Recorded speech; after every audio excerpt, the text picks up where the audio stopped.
What do you guys want to talk about tonight? Is it John Cena? Get Royal out of the chat. Get him out. Hooligan, get him out of the chat, bro. I'm looking at him on the dashboard in the stand, bro. Get him out. Get him out.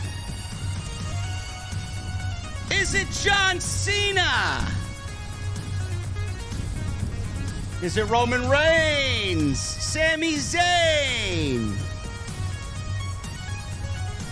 Or is it the fact that the android is back and is already the SmackDown Women's Champion?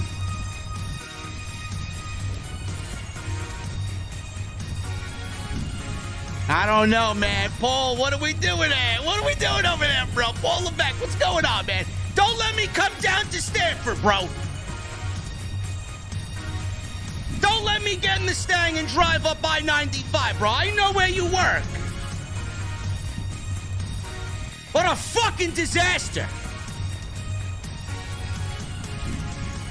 All in all, SmackDown was a very fun show. The last SmackDown of the entire year. We're going to talk about it. Sami Zayn's in trouble, bro. Sami Zayn's in trouble. What's going to happen to Sami Zayn in the bloodline? Ladies and gentlemen, we're going to talk about everything SmackDown, including, is it Uncle Howdy? Is it Uncle Harper? I'll tell you what, man. I'm Uncle JD tonight in the venue, and I got one question for you, and that is, what the fuck are you guys drinking? I'll see you over there.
Why has Triple H been so successful?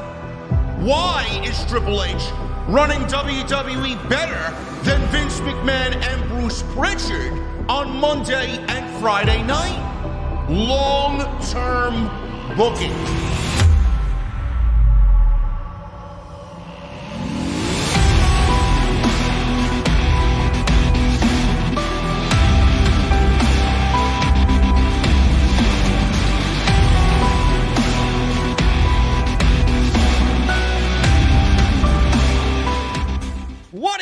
Guys, thank you so very much for joining me right here on Off the Script. This is your SmackDown post show for December 30th, 2022. I am your host, JD from New York, as always, coming to you live from the OTS venue. Thank you guys so very much for joining me on your Friday evenings, wherever you may be, man. Wow, what a SmackDown tonight, man. Holy shit, you guys are fucking excited, man. You guys are fucking pumped to hear me talk about what I thought was a very good show tonight. Vince may still be running the show from certain things that I saw tonight, but all in all, it was a very good show. WWE came in hyping up John Cena teaming with Kevin Owens against Sami Zayn and Roman Reigns tonight in what a lot of people, including WWE, hyped up to be the biggest televised tag team match that WWE put on all year. And with the names involved, it's not difficult to see why. In typical Fox Sports fashion, and in typical WWE fashion, all that hype was exactly all that hype and nothing more.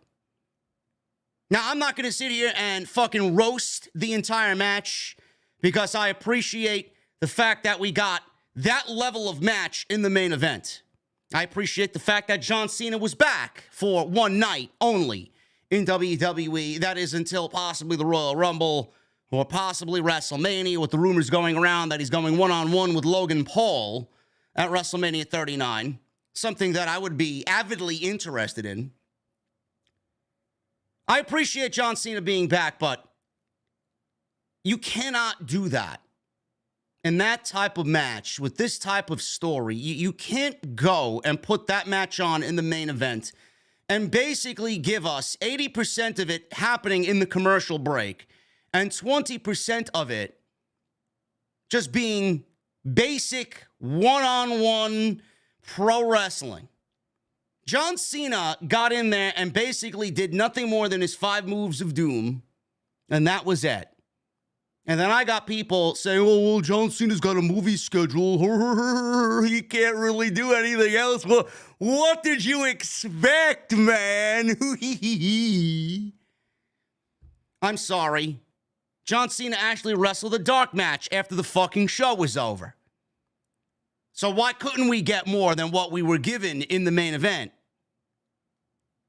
I don't know how you guys felt, but I damn sure felt underwhelmed in that main event, and rightfully so. WWE should be fucking ashamed of themselves, and WWE, along with Fox, collectively should be ashamed of themselves for giving us that fucking hype with that tag team match and it under-delivering with the amount of talent in that match and with the biggest storyline in pro wrestling happening with the Bloodline. I don't understand why we got that match the way that it was delivered tonight. Shame on you. Absolutely underwhelmed. Not to say that it was a bad match. It just existed. It was there. It was basically, the best way for me to put it is if you guys go play WWE 2K22 and you simulate a fucking match in universe mode. It's exactly what it felt like. John Cena and Kevin Owens win. Kevin Owens pins Sami Zayn, and Sami Zayn, Sami Zayn's been a bad boy. What's going to happen? Michael Cole actually ended the show off with, what's going to happen to Sami Zayn after losing this match on SmackDown in the main event? They're all pinning it on Sami Zayn because he was the one who had his shoulders pinned to the mat. And Roman Reigns lost a match. He wasn't pinned. Roman Reigns will not be pinned until he loses both of those championships, hopefully to Cody Rhodes. But Roman Reigns lost a professional wrestling match for the first time in 853 days. That is ridiculous. Unbelievable. This starts the downfall of Roman Reigns. Just throwing that out there. Underwhelmed, to say the least. The other big thing that happened tonight, you think I'm going to talk about it, right? You think I'm going to talk about that next. No, but listen, man, we're going to save it. We're going to save it for later in the show, man. We're going to save it. I know you guys are eagerly anticipating the rants. If I could find my, there you go. My rant on Charlotte Flair returning to WWE. I know everybody's thrilled about Charlotte Flair back, right? The other big thing that happened tonight is Bray Wyatt. Bray Wyatt and LA Knight. Man, do I love LA Knight, man. LA Knight. He hasn't wrestled a fucking match. Actually, he has. I think he has. I think he's wrestled one match against a jobber. He's wrestled one, well, let's put it this way. He hasn't wrestled any notable matches in WWE as of yet on the main roster. Goes from Max Dupree to LA Knight, and my God, man, this guy has taken the fucking ball and he's squeezing the living shit out of it, man. I love it. I love it. LA Knight is so fucking good, man. LA Knight is a goddamn megastar waiting to break out in WWE. I'm loving this feud with LA Knight and Bray Wyatt. I think they gel fucking beautifully. I think the back and forth is so good. The big thing that happened tonight was we had another mystery man show up. Now, there seems to be some back and forth in the community about who the fuck this mystery person was. Was it Uncle Howdy? Was it Uncle Harper? Did we legitimately see the debut of Uncle Harper tonight? I don't know. And I'm not even going to go out there and make any guesstimations or fucking come up with some synopsis of what happened. I can't even begin to dive into what we saw tonight, man. It was fucking creepy. It was bizarre, very strange. The lights went out, and all of a sudden, we got this figure. He's got the top hat. He's wearing some sort of mask. Everybody thought, because the fucking arena went pitch black. I'll talk about that in a second. The arena went pitch black, and we seen this mysterious figure walk down the aisle. This guy, man, I don't know who the fuck I have a hunch on who it is. But I absolutely loved the man's charisma walking down the aisle, man. This guy had some suave fucking walk, man. It's like he was making the motion about swing.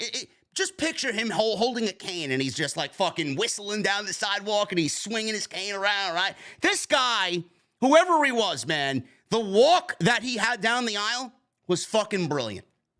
I loved everything about it.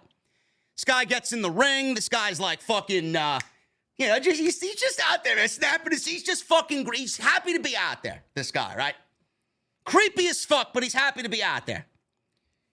He gets into the ring. He takes his top hat off, and we see nothing but this mask. Now, I couldn't see the fucking mask because the goddamn arena was pitch black. I'll talk about that in a second. The arena was pitch black, and he attacks Bray Wyatt. This man attacked Bray Wyatt, gave Bray Wyatt a beautiful-looking Sister Abigail. And Bray Wyatt was down LA Knight, scurried out of the ring, and he said, "What the hell is going on here, man?" He didn't know what the fuck was going on in the ring. Some people said it was Cameron Grimes. He looked like he was walking like Cameron Grimes. Some people think it's Bo Dallas. Nobody knows who the fuck it is. Is it Uncle Harper? Did we see the debut of Uncle Harper? Did we see the reemergence of Uncle Howdy? It wasn't Uncle Howdy. I can tell you right now, it wasn't Uncle Howdy. The Uncle Howdy mask, and I'm pretty fucking confident in this, was not Uncle Howdy. The Uncle Howdy mask looked nothing like this fucking guy. Completely different body types, completely different mask. This was not Uncle Howdy. This was the black phone Bray Wyatt mask with the bottom portion of the mask kind of cut off, and you see nothing but this guy's gray flowing beard. Now, is it Bo Dallas? I don't know. Did Bo Dallas grow a fucking beard in his time away from WWE? I don't know. And he had a swagger like Bo Dallas, I'll tell you that right now. I fucking love that man's swagger, man. Holy shit. That was so fucking good. But it was not Bo Dallas. It was not Bray Wyatt, clearly. It was not Uncle Howdy. This was not Uncle Howdy. This was someone else. Was it a mirror of Bray Wyatt? Is Bray Wyatt looking at basically himself in this guy? I have no clue. Are we seeing two separate characters? Is Bray Wyatt any one of these fucking men under the mask? It doesn't look like it is. Looks like Bray Wyatt is the Bray Wyatt that we're getting right there in the middle of the ring. So are we looking at two of Bray Wyatt's accomplices here? Some people say Ciampa Ciampa's got a big beard like that, but Ciampa is out injured. I don't think it's Ciampa. I thought who we saw tonight was Vincent from The Righteous, formerly of Ring of Honor. I think it was Vincent tonight, and what you saw last week with Uncle Howdy, legitimately Uncle Howdy, was Dutch. That's who I think this duo is going to end up being. Now, why not Bo Dallas? Why not Bo Dallas? I don't think you would debut Bo Dallas in this role right away. Bo Dallas is obviously a bigger name than both Vincent and Dutch. Why would you debut Bo Dallas before you would debut Vincent and a Dutch? I don't understand that. You're going to get the two guys that nobody in the WWE realm knows out there in this role to get them where they need to be, and then you can unleash a Bo Dallas, and then you can unleash an Alexa Bliss, and then we can start filling out the Wyatt Six. Is Bray Wyatt going to be a part of the Wyatt Six? I have no fucking idea. I have no idea. Are we looking at the Wyatt Six forming before our very eyes? Vincent, Dutch, Alexa Bliss. Who else is going to join this thing? I don't know. But if I was booking this thing, if I was using my wrestling brain in regards to this, I would not debut Bo Dallas first in this entire thing. I would debut him last because everybody knows who the fuck Bo Dallas is. Nobody knows who Vincent is. Nobody knows who Dutch. I mean, the beard gave it away. The beard is what gave it away, man. There's not many people in the WWE that have a long flowing beard like that. And with all the rumor going around and all the pictures floating around leading up to tonight about who it may be, who's going to play these characters, they have been seen at NXT, both of these guys. It could be Vincent and Dutch of The Righteous. So that's what I'm going with. I think we got a solid guesstimation on who is under the mask for Bray Wyatt, and who I thought tonight was one of the members of the Wyatt. It was not Uncle Howdy. Whoever this person was not playing Uncle Howdy. We got a $100 super chat. My boy Cam G with a $100 super chat. Happy New Year, JD. Just showing love. OTS is the #1 podcast in the universe. I don't know if it's in the universe, bro. I know it's not in the universe, but in the IWC, absolutely. We got 2,500 people in here tonight for OTS, man. Thank you so much, Cam G, and thank you to everybody getting in the super chats. This is basically the last live stream of the entire year, and you guys are starting the turn of the new year the right way right here in the venue, man. I appreciate you guys very much, and thank you, Cam G. We love you, bro. Happy New Year to you and your family as well. So that's what I think about Bray Wyatt. Charlotte Flair. I don't know if I should talk about this now or if I should wait until we talk about the Raquel Rodriguez and Ronda Rousey match, which I honestly didn't think was all that bad. It was probably the best Ronda Rousey match that she's had all year. And that's high praise coming from me because my opinion on Ronda has been in the mud for most of 2022. She's awful. We might as well talk about this now. I understand that everybody's opinion, everybody's like a fucking lemming. Everybody sees something happen in the community or everything in the community revolves around one thing, right?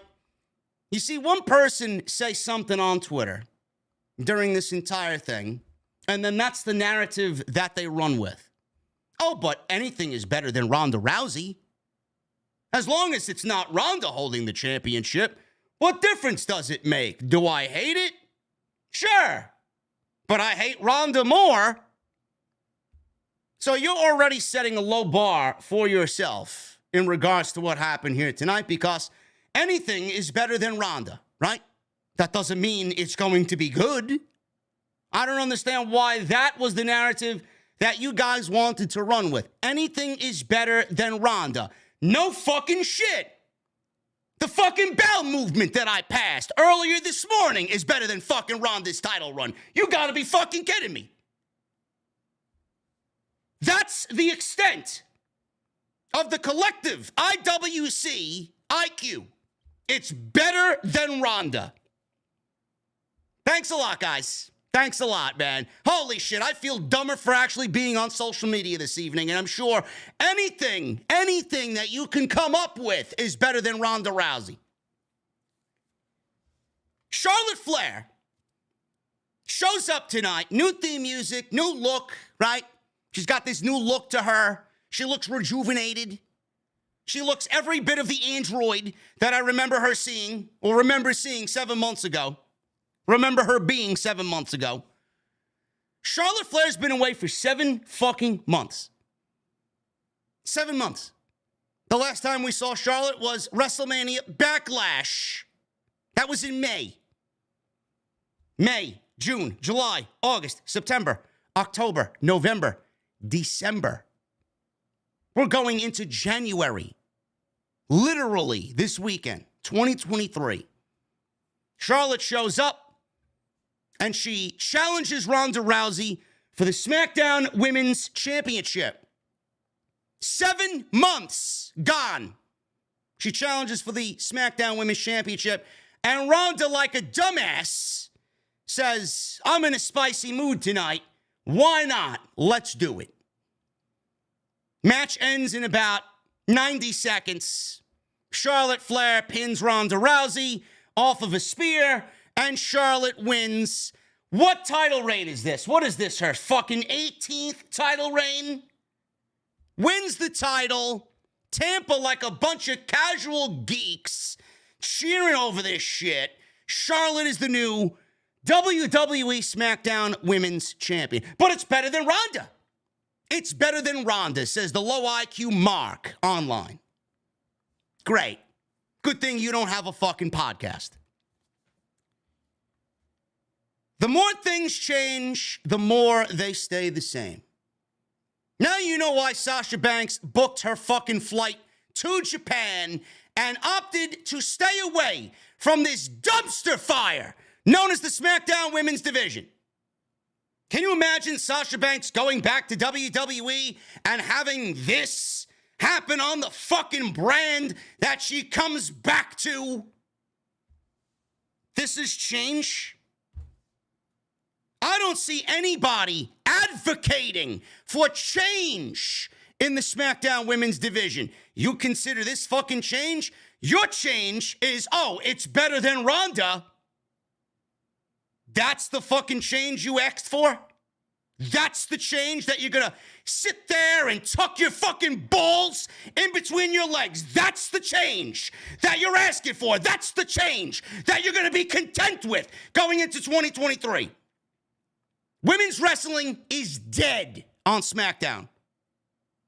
There's nothing at this point that can rejuvenate and resuscitate women's wrestling on SmackDown. Nothing.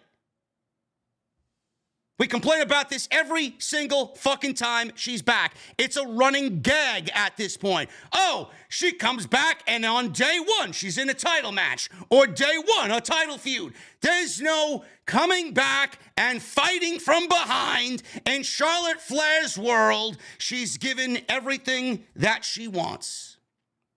Because she's Charlotte Flair. I don't understand it. What's with this fucking love fest in WWE for Charlotte Flair? I don't really get it.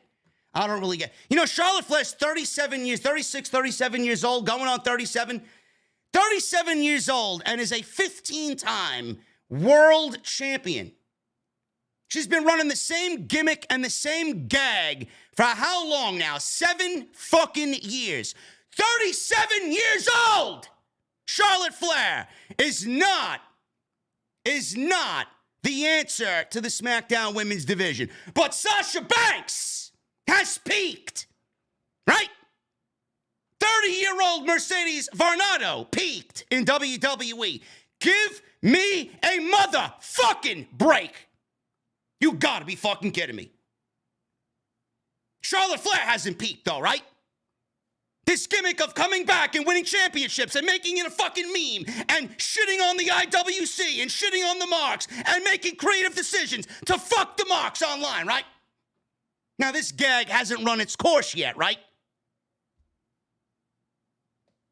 What a joke. A joke. Now, I ask you, for all the fucking geeks out there, oh, it's better than Ronda. It's better than Ronda. I'm sorry. Outside of Raquel Rodriguez, who basically was thrown to the fucking dumpster along with the rest of this fucking division because she lost to Ronda Rousey via nefarious means. So Charlotte Flair comes in, swoops on in, or I should say rolls off the conveyor belt and fucking just steals the title. What happens to Raquel Rodriguez now, who was in a feud with Ronda Rousey? I guess we're wiping this all clean, huh? I guess Raquel losing tonight because of outside interference from Shayna Baszler is yesterday's news. No, but Charlotte Flair winning the championship is going to be better for the division because it's not Ronda Rousey. Let me tell you guys something. You're in the same fucking position. The same position that you're in with Ronda, now with Charlotte. The very same thing that Ronda did for the SmackDown Women's title and the SmackDown Women's division, you are looking at the exact same thing with Charlotte Flair. I ask you, who do you think she is going to put over that Ronda cannot? Is Charlotte capable of a better wrestling match? Of course she is. Anybody is capable of a better wrestling match than Ronda Rousey. The fucking mannequin in the goddamn Macy's department store window is better than Ronda Rousey. But that doesn't mean things are going to be better because Charlotte is the champion. Who exactly on this SmackDown women's division, on this women's roster on Friday night, is going to benefit from Charlotte being the champion? Nobody. She's already beaten them all. She's already buried them all. So again, I ask, what good is this? What good does this do the division? Nothing. What good does this do Charlotte Flair? Nothing. Another token title reign, another token title win. All WWE cares is getting Charlotte Flair to the record faster than her father, and they are not in the business to make memories or memorable moments with Charlotte. When you look at Charlotte's Hall of Fame career, if you even want to go and say that about Charlotte's career, Hall of Fame, more like a fucking joke of fame. When you look at Charlotte and you hear Charlotte talk at her Hall of Fame speech one day and you look back at her title reign and her fucking career, nothing, not one of her title runs has been memorable. None of them. No matter how hard you wish, no matter how hard you try, no matter how much you jerk off to Charlotte Flair every fucking night while reading database on fucking match.com or whatever the fucking shit's called. Whatever, where Tony Khan fucking dwells on matchdatabase.com, whatever the fuck it's called. It's not going to be willed into existence. It's not. It's awful. Everything that her reign and her run is awful. She's put nobody over. She doesn't care to put anybody over as long as Charlotte Flair is up at the top of the mountain. That's all she cares about. She doesn't give a shit about Liv Morgan. She doesn't give a shit about Shotzi Blackheart. She doesn't give a shit about fucking Xia Li. She doesn't give a shit about Aaliyah. She doesn't give a shit about Shayna Baszler or anybody else. Tegan Knox. She doesn't give a fuck about anybody. When will you start to understand this? I don't get it. Now, the rumor going around was Charlotte Flair was due to come back anytime now. We didn't know that this was going to be the situation. The rumor today that I read was that Ronda Rousey is penciled in to defend the SmackDown Women's Championship against Rhea Ripley. Get Mr. Thanksgiving Gaming out of here. Get Mr. Thanksgiving Gaming out of here, bro. There's a reason why your channel's dead, bro. And the reason why you're not me in front of 2,800 people. This is a nightly thing here. Get him out. Get him out. Mr. Thanks giving. Thanks for coming, bro. Thanks for coming, geek. Really appreciate you stopping by my venue. It's the nicest fucking bar you'll ever sit in and be a part of. Go watch Sean Ross Sapp bore you to tears. Get the fuck out of here. There was a rumor going around that Ronda Rousey was going to defend the title against Rhea Ripley at WrestleMania. I don't know why. What type of fucking match is that? First of all, Rhea Ripley's on Raw and Ronda Rousey's on SmackDown. And I don't know why you would opt to have Rhea Ripley wrestle Ronda Rousey at WrestleMania instead of Ronda Rousey defending against somebody else and saving Rhea Ripley for Bianca Belair. Bianca Belair and Rhea Ripley was the money match, but the rumor was Rhea Ripley and Ronda Rousey? I don't really understand that one at all.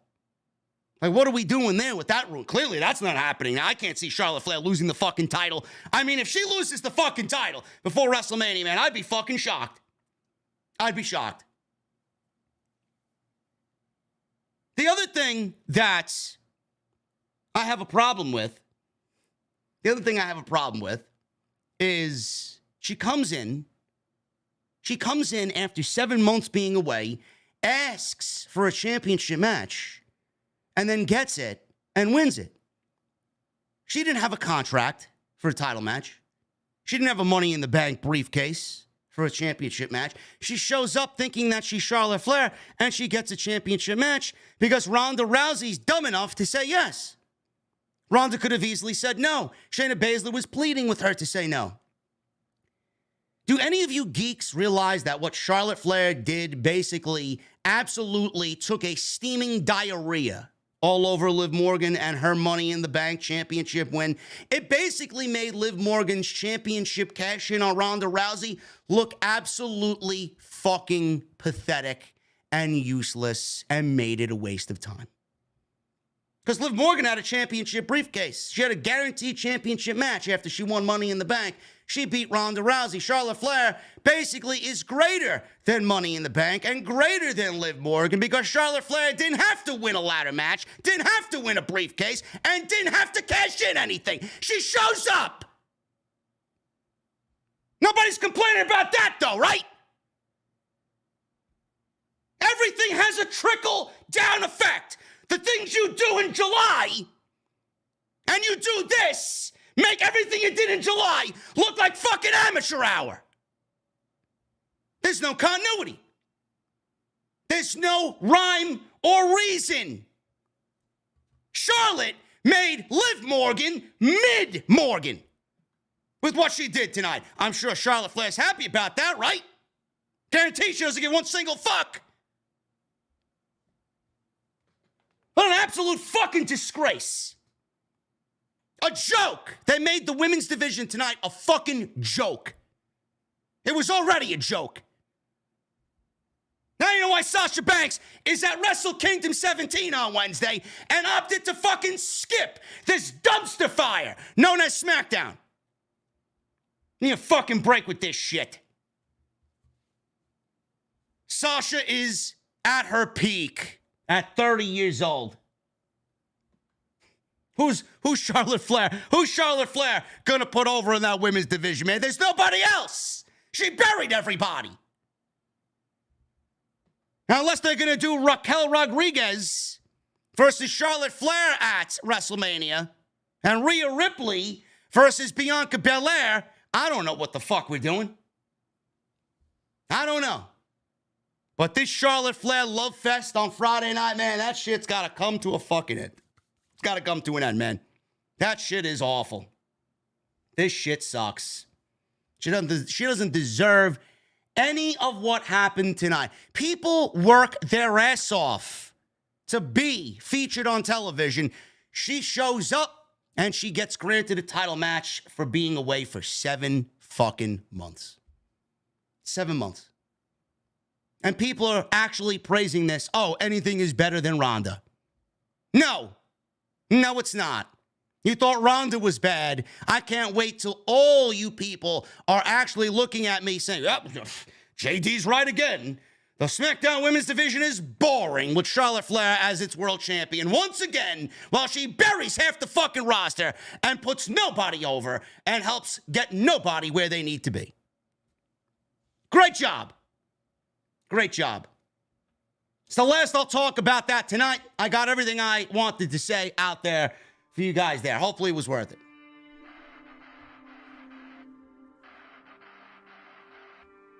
First of all, before I even play the music to get into what I was going to do, we gotta...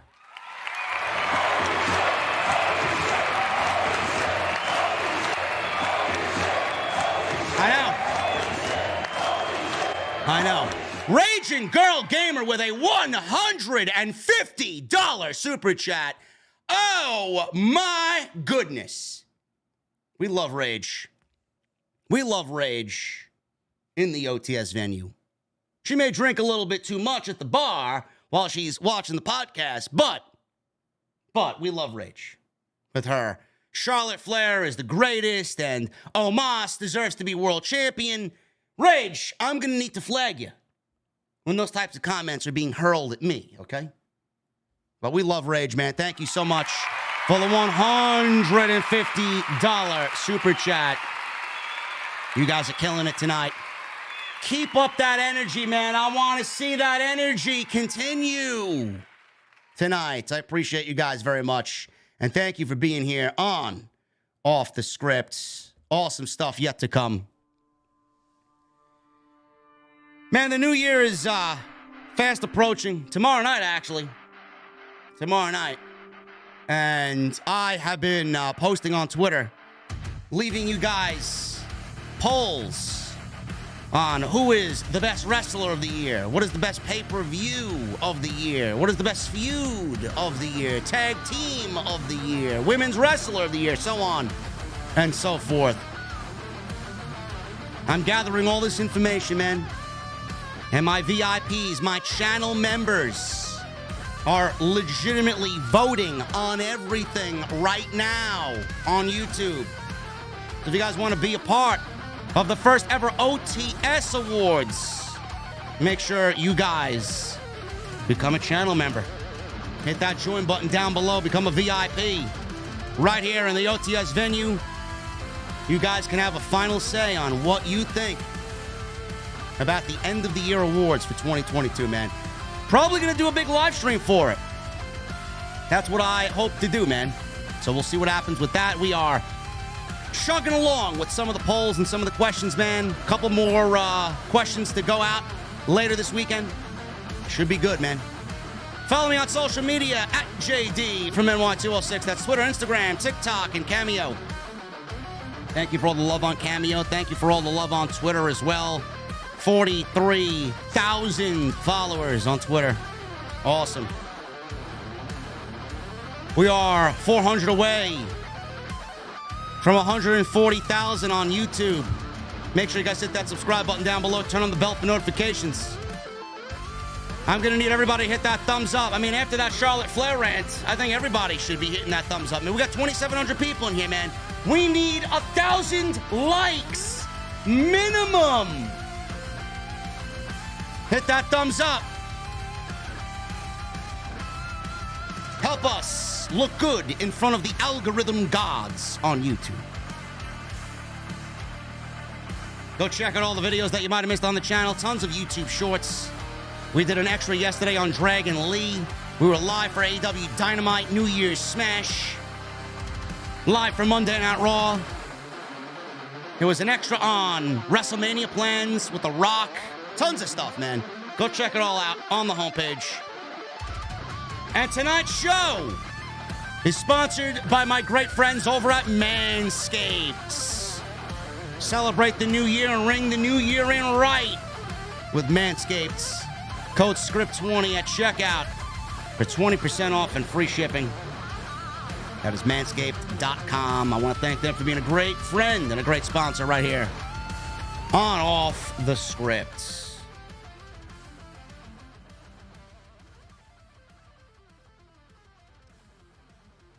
Man, Wrestle Kingdom's looking really, really good, man. I may have to tune into that. I don't know if I'm going to be up at 3 o'clock in the morning watching that shit on fucking Wednesday, but I may actually tune in to see that Kenny Omega and Will Ospreay match, man. Oh, my goodness.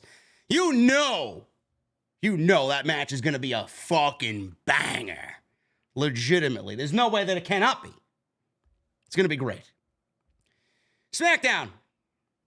as my iPad is sitting here with 13% battery because I forgot to fucking charge it. Hopefully it lasts for the duration of this live stream. SmackDown. We opened up with Bray Wyatt. We talked about Bray Wyatt a little bit in the open here. And Bray Wyatt opened the show. He made his way down the aisle. Bray introduced himself and said, "Deep down, man, I don't really think of myself as a good person, man." He really tries hard. He says he's done some terrible things, man. And he's done some terrible things to get where he is today, and he doesn't regret much. But last week, he did something that he does regret. He said he wanted to apologize for attacking the cameraman. He didn't deserve it. If he's watching this, ... cue LA Knight's theme, and LA Knight comes out to interrupt. "Yeah, LA Knight, let me talk to you," says LA Knight. He mocked Bray apologizing to the cameraman. You gotta be kidding me. You gotta be kidding me. He says he can't keep his composure or even finish his sentence. And then he tries to take it out on the poor cameraman. He said it was wrong place, wrong time. Apparently, he accused Bray of having one of his cronies walk out as Uncle Howdy. Uncle Howdy. And he says he's not buying it, and it's time for him to pay the check. He said he used to be something, a force. Bray used to be a force. Fans started chanting, "You suck," at LA Knight. He said fans should pipe down. I didn't ask any of you to speak. They booed him more. He said Bray is showing himself to be a broken down loser, but he has the medicine. He got in the ring. He mentioned the Royal Rumble. He says he wants to make his first Rumble a special one. He says he's going to take it out on Bray and break your ass like dishes, he said. Bray said, "You little idiot." He asked who he thinks he's talking to. He says he might be right that it's time to remind him how cruel he can be when he feels like it. He accepted his challenge to a match at the Royal Rumble. He threw the mic at LA Knight. The lights went out. We saw some creepy vignette on the Titantron, and Uncle Howdy appeared, and he mumbled something that nobody could understand. The lights went out, and Uncle Howdy walked out with a top hat and a jacket, supposedly Uncle Howdy, holding the lapels like he did last week, right? He walked all the way to the ring, took off his top hat, placed it on the ring apron. He then entered the darkened ring. Fans had their lights and their flashlights on. He stepped between Bray and LA Knight. He was between their heights, and he looked at LA Knight, then at Bray. He stepped towards Bray, stood by his side. Knight's body language was like, "What the fuck? I knew it. I knew it. That this guy is with Bray," right? Uncle Howdy then gave Bray Sister Abigail. So this guy legitimately attacked Bray Wyatt. What the hell is going on? LA Knight bailed. He said, "What the hell is going on?"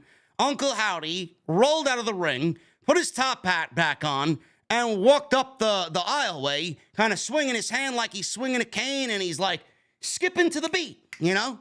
He had this swagger about him that was fucking great. And that's the way the segment went and came to a close. So I said last week that we got Uncle Howdy, right? A lot of people were, and listen, initially I was disappointed with Uncle Howdy last week. I'm like, I absolutely thought we were getting some sort of reveal for Uncle Howdy last week. He came out, he looked like the fucking Lucky Charms leprechaun out there holding the lapels on his coat, and he looked like this fucking small stature, this small figure. We got nothing. And I said, all right. At first, I was disappointed. I realized what they were trying to do. They're slow burning this.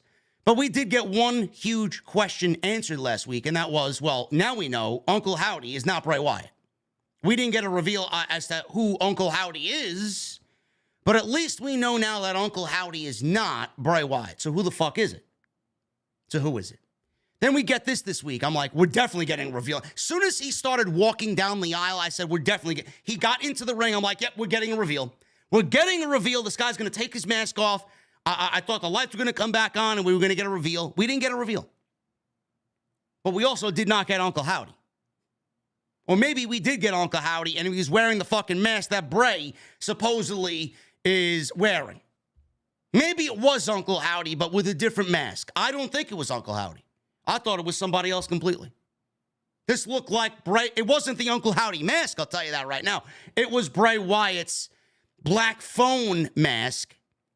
I don't know what name this mask has in the Bray Wyatt universe, but the mask was cut off at the bottom and you've seen his long flowing beard. I don't know who it is. I have a hunch. On who it is. Vincent from The Righteous, rumored to be signing with the WWE or have already signed with the WWE. So we'll see what happens. But I'm assuming we're going to get a reveal at the Royal Rumble because it was confirmed tonight. It was confirmed tonight that LA Knight and Bray Wyatt will go one-on-one at the Royal Rumble in the Mountain Dew Pitch Black match. Now, I hope to God, I hope to the wrestling gods that they know what the fuck they're doing because gimmick matches and Bray Wyatt do not go well together, as evidenced by the Mountain Dew Code Red garbage that we saw with Hell in a Cell with Rollins and Wyatt, where they wrestled in the fucking red lighting. Nobody wants to see that shit ever again. Nobody wants anything close to what we saw there with this version of Bray Wyatt. They need to tread very, very carefully. I don't know what this pitch black match is going to entail. I don't know what it means. But they need to be very careful that this isn't a complete fucking disaster. So we have a sponsored, and the reason why I'm very hesitant about this is because they're already using Bray Wyatt to promote a fucking Mountain Dew beverage that's called Pitch Black. I don't like it. I don't like it. WWE really needs to let us know about what the fuck the match is going to be before we get to the Royal Rumble because people are going to be wondering, well, I hope that they pull this off because everybody still has nightmares about all of the theatrics that Bray Wyatt did while under his last character. And we don't want to see another gimmick match be the inevitable end already for Bray Wyatt, who I've thoroughly enjoyed so far up until this point. That's all I ask. So it's confirmed. Pitch Black. Is it going to be in the dark? Are they going to wrestle in the dark? I don't know why anybody would want to wrestle in the dark. I don't know why any fans would want to watch a wrestling match being contested and wrestled in the dark. It doesn't make sense to me. Doesn't make sense. Hopefully WWE knows what the fuck they are doing. Sami Zayn. He approached the Bloodline locker room. Paul Heyman stepped out. They exchanged back and forth. Sami asked to see Roman Reigns to discuss the strategy for later tonight. Heyman blocked him and gave Sami a pep talk instead. He said Sami has brought to the surface what the tribal chief always saw in him. Sami said he sensed that too. Heyman said the whole concept of fans chanting, Sami, Sami, Sami is not the right optic. Sami asked nervously, did he say something? Heyman said, no. Does he have to? He said, life on the island of relevancy is staying 3 steps ahead at all times. Sami soaked up Heyman's words, but they were pretty much, Sami listened to this and he didn't really know what to think about this. Heyman then invited Sami into the locker room because Roman had texted him, no more delay tactics. Come on in, Sami. The tribal chief is ready for you. Sami walked in and Heyman, he was standing there as Sami walked in and he let out a big, deep breath, almost as if he was hiding something from Sami or delaying something from happening to Sami. So I looked at Heyman's body language there and that big, a big let out of that sigh of relief. That's something to pay attention to. What are they doing with Sami Zayn? Why are they dancing around Sami Zayn? Maybe we'll get the answer to that in the coming weeks. Solo Sikoa. He went one-on-one with Sheamus. Looking forward to this match on SmackDown because I think Sheamus has been fucking incredible. Solo Sikoa has been booked brilliantly on the main roster. And I thought this was a very good match. Two big hosses here, brawling it out, fun opener, hard-hitting. No way you watch this match and said, oh, man, this shit's boring. Two guys that beat the shit out of each other. Who doesn't love that?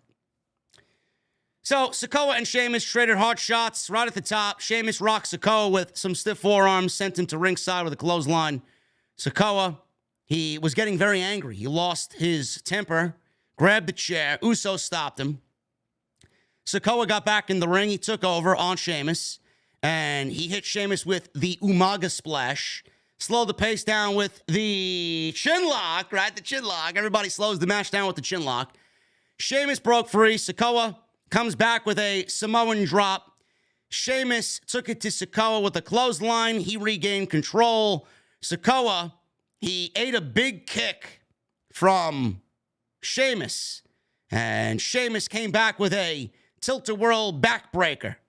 So he did the 10 beats on Solo. Sheamus went for the bro kick. Sikoa recovered and caught Sheamus with a super kick. Sheamus jumped back up and rocked Sikoa with a knee.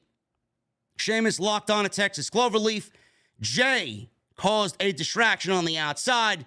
This allowed Jimmy Uso to pull Sikoa to the ropes to break up the Texas Cloverleaf. We got a big brawl happening at ringside between the Usos and the Brawling Brutes. Sheamus dove off the top rope, wiping out the Usos. Sikoa took advantage of this, sent Sheamus into the ring post, hit the Uranage on the ring apron, which sounded like a fucking bomb going off. And then he got the Samoan spike right to the jugular. 1, 2, 3, and Solo Sikoa beats Sheamus on the final SmackDown of the year. After the match was over, Sikoa and the Usos continued to beat down Sheamus 3-on-1.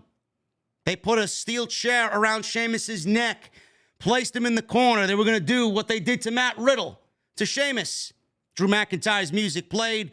He came out, stopped the Usos in the aisleway. He entered the ring, took his shirt off, and he eyed Solo Sikoa. He knocked Solo out of the ring, hit Jimmy Uso with a Claymore, and Solo, as you guys know, cost Drew McIntyre the world title at Clash at the Castle against Roman Reigns. So they are continuing this. And Roman Reigns, he did retain because of Solo, but Drew McIntyre never got his revenge one-on-one with Solo Sikoa. So Butch, Ridge Holland, and Sheamus joined Drew in the ring, and the Bloodline backed off and retreated up the aisleway. It's good to see Drew McIntyre back. I know he was out. He was injured coming out of War Games with a ruptured eardrum. It's good to see him back. SmackDown needs him, and I'm glad that he's going to be a force to be reckoned with in the Royal Rumble, man. That should be really fun.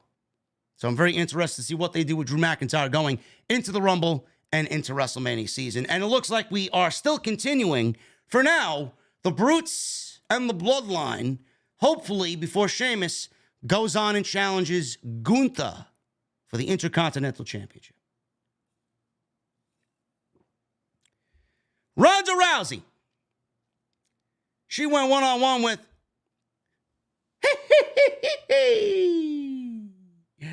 Raquel Rodriguez Gonzalez. There was some smiling tonight, but not a lot of smiling. Raquel Rodriguez and Ronda Rousey for the SmackDown Women's Championship. This is the second time that Raquel Rodriguez and Ronda Rousey have met in the ring. And I was expecting this match to be a snooze fest. I was expecting this to be a disaster. And it was not. Raquel looked good here. And Ronda Rousey, this was probably Ronda Rousey's best match all year in defense of that SmackDown Women's Championship. So that's high praise coming from me, because you guys know immediately I would go to Ronda Rousey sucks or Ronda Rousey is awful and all this other shit. But I honestly thought Ronda held her own in that match. You know, she's always some sort of sloppy, but it wasn't as egregious as we are usually prone to with Ronda Rousey. So I will give her that much. And listen, Raquel's got a lot of promise. You know, we make fun of Raquel and the way Vince used to book her. It's all in the creative. I think Raquel's great. When it boils down to it, I think Raquel's great. She's got a great look. She's going to be very good She's going to get over with the fans. Just keep pushing and chugging away with her, and she's going to be fine. But I thought this match was actually pretty decent for the SmackDown Women's Championship. Rousey wasted no time, went after Rodriguez's injured arm. That's the story of this match. The injured arm. Baszler and Ronda injured Rodriguez a couple of weeks back. Rodriguez fired up, caught Rousey with a shoulder tackle. They fought at ringside with Rodriguez press slamming Rousey back into the ring. That looked sloppy. Looked like Ronda may have kind of twisted her knee being thrown back into the ring from Raquel. She was struggling to stand on her own 2 feet. Rodriguez was in control. Big splash in the corner. Rousey avoided a second splash, and Rodriguez went shoulder first into the ring post, and we go to commercial break. Rousey was choking out Rodriguez on the top rope. Rousey slowed the pace down. Rodriguez started to fight back, fired up. Some stiff shots, including a clothesline. Missed one with the good arm. Hit the clothesline with the bad arm, selling the bad arm. In a creative spot here, this looked pretty decent. Rodriguez went for a spinning slam, but Rousey countered into an armbar. Rodriguez reversed into a Boston Crab, but Rousey responded with an ankle lock. Rodriguez escaped, hit a flapjack. She set up for the Tejana bomb, but Rousey tried to counter into an armbar. They fell over the top rope, but Rodriguez held on to Rousey. She then gave Rousey the Tejana bomb on the apron, and we go to a second commercial break. So, Rousey regained control. She was attacking Rodriguez's arm again. Rodriguez rolled through into a fallaway slam. She went for a third Tejana bomb, but Rousey countered into a rear naked choke. With Rousey on Raquel's back, Rodriguez ran into the turnbuckle, sending Rousey into the top turnbuckle and loosening the hold. So Rodriguez knocked Baszler off the apron and tried to interfere. She followed with her spinning Vader bomb-like elbow. Baszler tried to put Rousey's foot on the bottom rope. Referee saw it, had some words for Baszler. She stayed at ringside. Referee did not toss her from ringside. Rodriguez continued to attack Ronda, and this time they were fighting on the top turnbuckle. Rousey locked on an armbar, and they fell backwards, which looked great. Rousey fell backwards, applied more pressure coming off the top rope with the armbar, and Rodriguez immediately tapped out. So Ronda taps out Rodriguez, and that was it for Raquel. Charlotte Flair immediately shows up. Fans popped for Charlotte coming back. She got new music. She's got new ring attire. This felt like a complete disaster. And I talked about this in the beginning. If you guys want to go back and listen to my rant, it's all there in its glorious way. Charlotte made her return. Rousey mocked Flair's injury and wondered if Flair wanted a title shot at SummerSlam. She don't even know what month we're in. Maybe it's a good thing that we're taking the title off of Ronda Rousey, because if she doesn't know that we're going towards the Royal Rumble and not SummerSlam, I don't know what the fuck she's doing there. This is not the woman. This is not a woman that wants to be there. She mistakenly called the Royal Rumble SummerSlam. No. Get out. I hope this is her last year forever. So, Flair corrected Rousey and noted she wanted a title shot right now.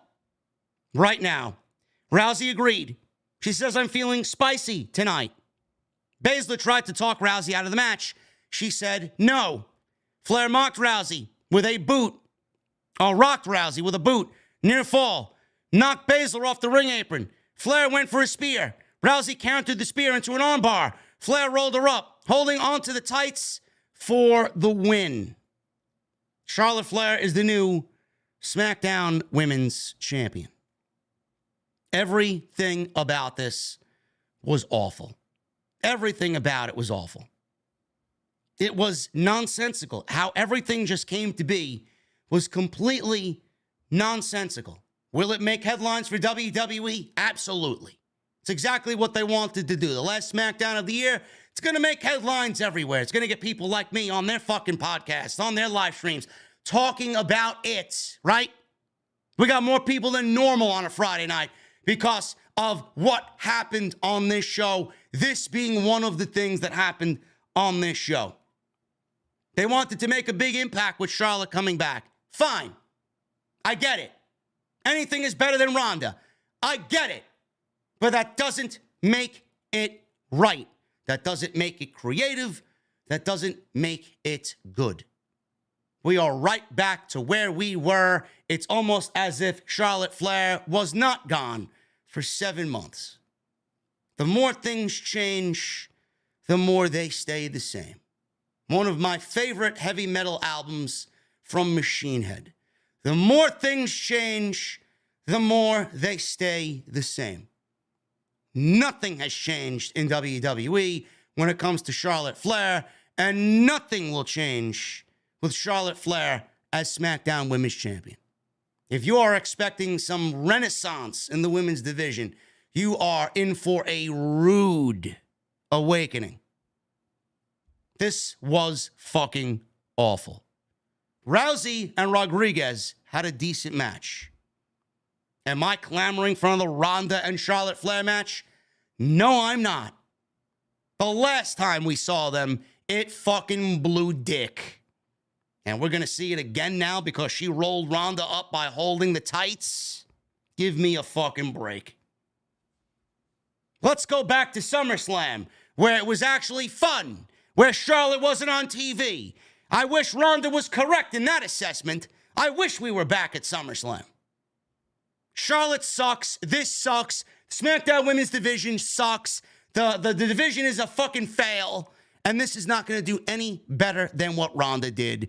And like I said, you guys will come to find out that once again, I'm correct. And you guys just love to follow everybody on social media because it's the thing to do when excitement is had on SmackDown. Nobody has a fucking mind and opinion of their own.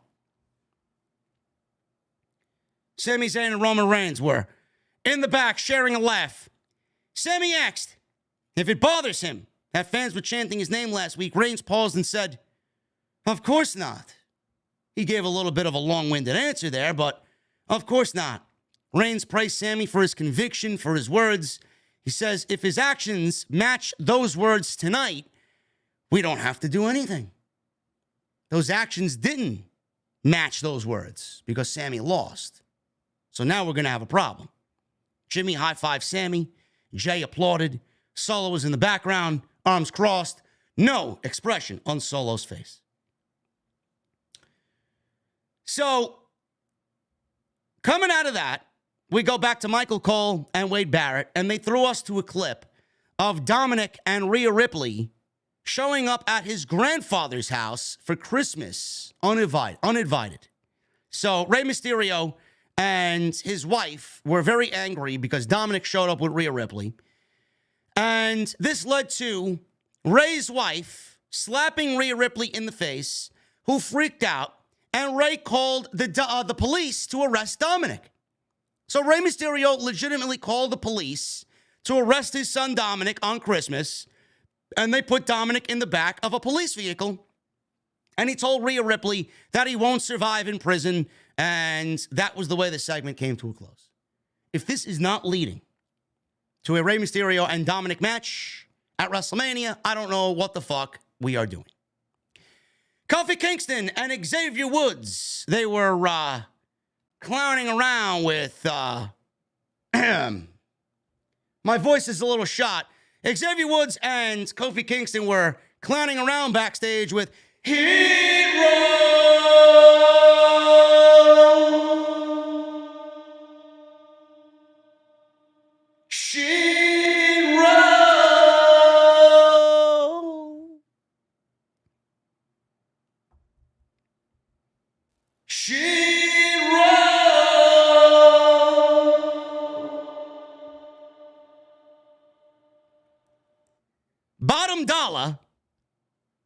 Bottom dollar. He was there with Mansoor and Madcap Moss. Ricochet was there as well. He said it's not easy as he makes it look. Bottom dollar finally had enough, and he was tired of people making fun of him. He shoved Ricochet, And Cole said a guy that size, top dollar, shouldn't be leaping over the top rope. They're going to be joking on him for the end of days because of what he did last week on SmackDown. So we go from that to Gunther and Ludwig Kaiser with Giovanni Vinci. Kaiser introduced Gunther, the Intercontinental Champion. Vinci said no one on SmackDown will take his title from him, and nobody but Sheamus should. Nobody but Sheamus should take the title from Gunther. So they threw a 1-minute video of Gunther's wins. They basically went over everybody that he's defeated in defense of the IC title. Braun Strowman comes out, noted that he wasn't in the video. He says he's defeated men, and he says, "You've defeated men, but you've never defeated a monster." It's basically what he sounded like. So, Gunther tried to leave, and Braun goes up to him, spins him back around, and says, "I'm not asking for a title match. I'm demanding one." So he punched Giovanni Vinci and Kaiser as they attacked him. He turned to Gunther. He blocked a big Gunther chop and then short arm clothesline Gunther, and Gunther rolled under the bottom rope. So Gunther ran around the ring like a fucking complete jobber. I don't know why we have the Intercontinental Champion running around and running away from Braun Strowman. I never understood why we are doing that when Braun Strowman's in the ring with Gunther. I don't get it. So, Gunther, he's running a lap and knocked Vinci and Kaiser down, did Strowman. Gunther, though, knocked him through the ringside barricade, so he takes Braun Strowman out. Imperium then attacked Braun Strowman 3-on-1, threw him into the ringside steps. Gunther attacked Strowman's arm in the ring, applied an arm bar. Kaiser and Vinci were blocking WWE officials from entering the ring. Ricochet ran out with a chair, charged into the ring, made the save, and he flies over the top rope. Ricochet's in the ring. He's got this steel chair. Gunther's on the outside, right? Ricochet goes over the top rope and fucking legitimately swings the chair at Gunther. I don't know if this was supposed to happen or if this was a fucking honest mistake. He caught Gunther in the fucking head with the steel chair, swinging that thing wildly. Gunther was obviously injured. He went down like a fucking sack of potatoes. Officials go over him and cover him up. Apparently, I seen some video online on Twitter. It looked like he was busted open. Referees gave him a towel. He covered his head. Gunther got fucked up on that chair shot, and I hope that he is okay, man. I really hope that he's okay. It would be a shame if he is injured or, worst case, has a concussion. That was not necessary at all. He got fucked up. Split him open. Hopefully he's all right.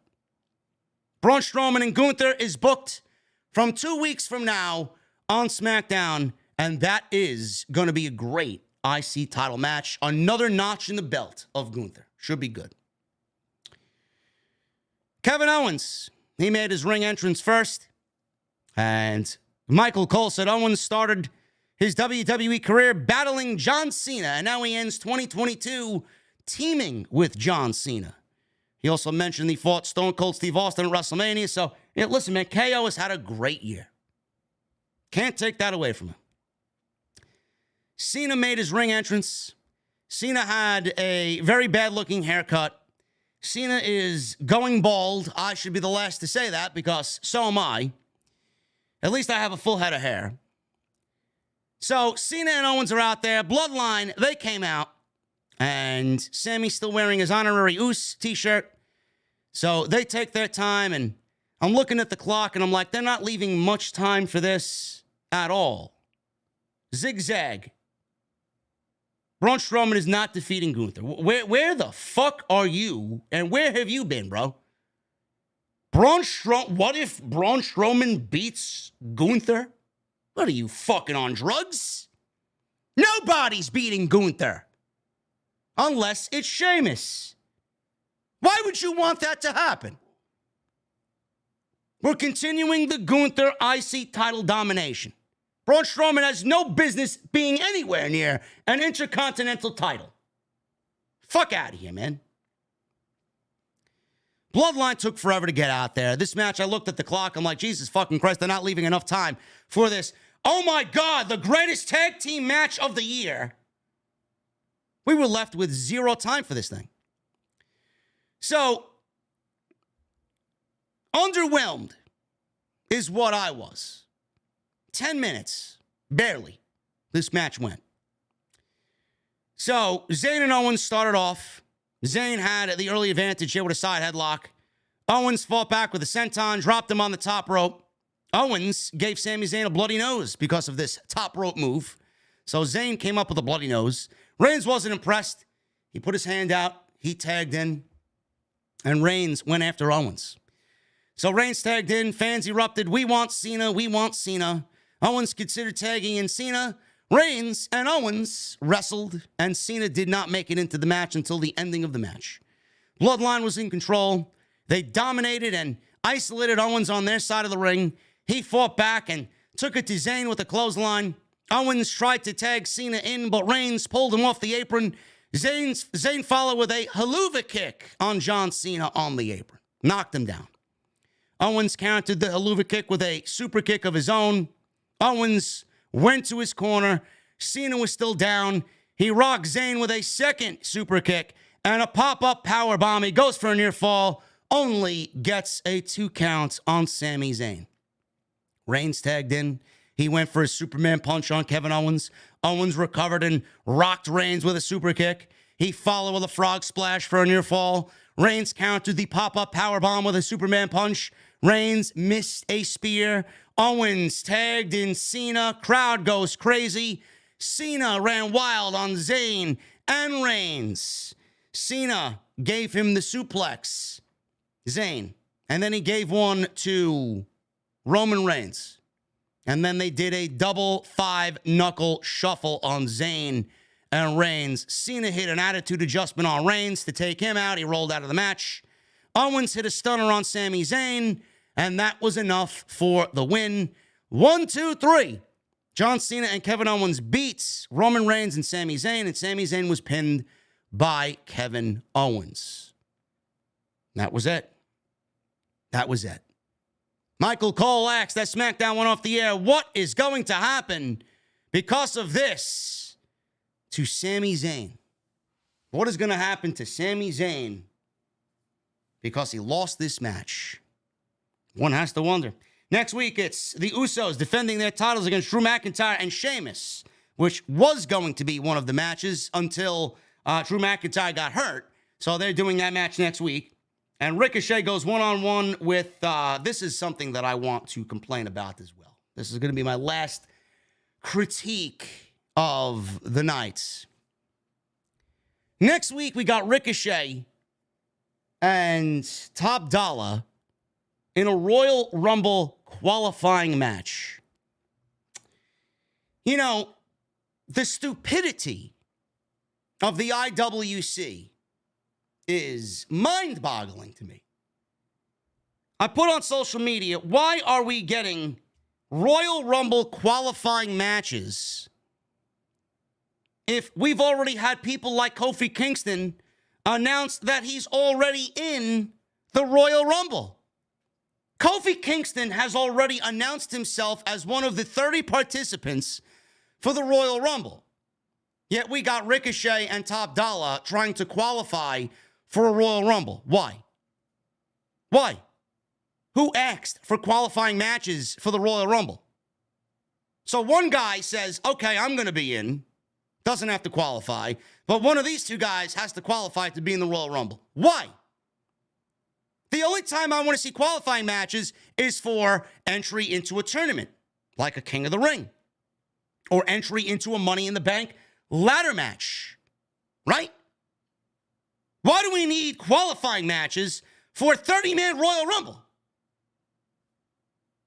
So what WWE is trying to tell me is that they just do for the sake of doing with no rhyme or reason. So then that means we should have 30 fucking qualifying matches to come up with the field of 30 for the Royal Rumble. But that's not what we got, because Kofi Kingston's already told everybody that he's in the Royal Rumble. Qualifying matches for the Royal Rumble do not and will never make sense ever. So why are we bothering with qualifying matches for the Royal Rumble? If we can't have qualifying matches for all 30, then what the fuck is the point? The beautiful thing about the Royal Rumble is unpredictability. I don't want qualifying matches to see who draws number 1 or number 2. I don't want qualifying matches to see who draws number 30. This is a Vince McMahon move. What happened to not letting anybody know who's in the Royal Rumble? I don't want to know who the fuck is in the Royal Rumble ever. I want to show up on January 29th, and I want to come into the Rumble with not one fucking name in the Rumble. All you need to do on the back end, WWE Creative, is give me a Royal Rumble that has a great number of men or women that are qualified to actually win the fucking thing. And I'm not talking about Top Dollar. I'm not talking about Angelo Dawkins. I'm not talking about fucking Akira Tozawa. The Royal Rumble should be booked blindly, but not nobody knowing who's in the fucking match. The Royal Rumble should be booked with a ton of world title possible contenders. No tag team wrestlers. Nothing where it's going to be like, oh, this guy's an instant elimination. No. Yet we get qualifying matches and people are actually praising this shit on social media. You're praising garbage. I got some people saying, where the fuck have you been? They've been doing this for years. I don't know what the fuck promotion you're watching, but clearly you don't know jack shit about the Royal Rumble. They don't do qualifying matches for the Royal Rumble every year. They pick and choose what fucking year to do qualifying matches for the Royal Rumble. It doesn't make sense. It doesn't make sense at all. I fucking hate that. I hate it. I really wish that they cut that shit out. I really wish that they would stop it.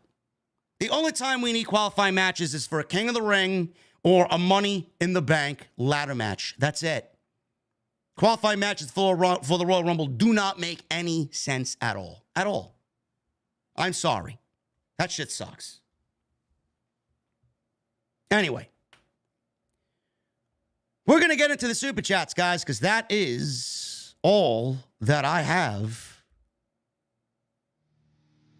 for the SmackDown post-show.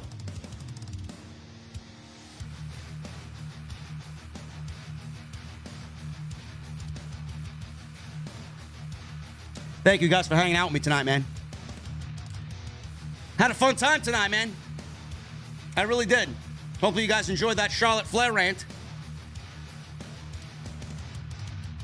Also, before I forget, thoughts and prayers go out to the family of Don West. I was not a big Impact guy ever. Not a big TNA guy ever. But everything that I read about Don West tonight on social media, man. Michael Cole gave a nice little, prayer mention of Don West on SmackDown tonight. Classy move from Michael Cole. Nothing but love and praise for Don West, man, tonight. All over social media. Apparently he was a very, very powerful voice for the early days of TNA. So, he unfortunately passed because of lymphoma, I believe. And he's no longer in pain. So, prayers, love, and well wishes to the Don West family and all that worked with and knew Don West, man. It's a sad story. And Barbara Walters passed tonight as well. 93 years old.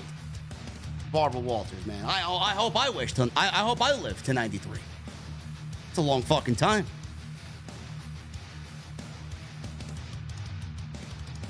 Anyway, guys, tonight's show sponsored by my great friends over at Manscaped. Final time of the year, bro. You guys know Manscaped. The global leaders in below-the-waist grooming are leaving 2022 with brand new products the Persevere Cologne and the Persevere Body Wash. 2023 is the year to up your hygiene game and smell amazing, and Manscaped wants to help you do so with this special offer. Use the code SCRIPT20 at checkout for 20% off and free shipping at manscaped.com. Make sure you guys go to the website, use that code, man. The Lawnmower 4.0 is the leader of the pack. It's the leader in the Performance Package 4.0, or as I call it, the perfect package for my package. Make sure you guys get the Lawnmower 4.0. Waterproof, advanced skin-safe technology. They also have the Weed Whacker, the ear and nose hair trimmer. I think confidence is going to be king, just like me, in the IWC in 2023. You know what else I'm confident about? Smelling like $1,000,000, man. You asked, the Manscaped answered, introducing the brand new Manscaped Persevere Body Wash and Cologne. So make sure you guys get some of that. The new Persevere Cologne is like the body wash with a light, woodsy scent that answers the call of the wild by leaving you smelling like a man forged from the earth. It's also cruelty-free, dye-free, and vegan, so you know you're in the right hands while smelling right. Make sure you guys use the code SCRIPT20 at checkout for 20% off. Free shipping at manscaped.com. 2023 is on the way, guys. The woods are here and smelling amazing. Are you ready to jump in and join me with Manscaped? I want to shout out a couple of people here, man. Some of my VIPs that have joined for the first time and re-upped. NBK Ghost, Patricio, Keandra, Dragon Punch Studios, John Cassandro, Christian Camacho, my boy Steven Vandelli, Jacob Sims, Tenario128, JJ Fella, Dr. Glorious, my Oos, Derek Anawai, and West Coast Samoan. Thank you, gentlemen. Thank you guys for all your support, man. Become a VIPs tonight. And we got 4 new members tonight as well. Appreciate you guys very much. Super chats, let's start at the top, man. Joseph Taylor, $2 super chat. He says, rest in peace, Don West. Indeed. DC with a $10 super chat and a $5 super chat. Do you think Roman needed to deal with all the detractors in the past for him to be the star he is today? Yeah. I think he needed to go through the trials and tribulations for sure, and he needed to fail. Like, he should have failed at least once or twice. He didn't need to be sent out there to fail 7 fucking times. All the negativity, I do think that all that negativity really molded him into what he is today, to be honest with you. How would you rate his character change since the Shield split? Happy New Year's to you, JD. And do you think Drew McIntyre should just join the Brawling Brutes? I do. I think it should be a foursome. Roman Reigns right now is the... You know, it is a very subjective thing, okay? If you want to call Roman Reigns the best pro wrestler for 2022, I'm not going to argue with you. Is Roman Reigns the best character in all of pro wrestling? Yes. Is the Bloodline the best stable in all of pro wrestling? Bar none. Is Roman Reigns the best in-ring worker in 2022? Again, if you want to tell me that he is to you, I'm not going to argue with you. His work is phenomenal. It's not the caliber of a Kenny Omega or Will Ospreay, but Roman Reigns is the #1 man in the business for a reason. Okay? How would I rate his character change since the Shield? Roman Reigns is the greatest character that WWE has had in a very, very long time. Pairing him with Paul Heyman saved his career, and the Bloodline has created a memorable run that will be remembered for a lifetime with Roman Reigns. That's basically it. Nick Williams. Nick motherfucking Williams. Why, Charlotte, are you throws drink at Omos.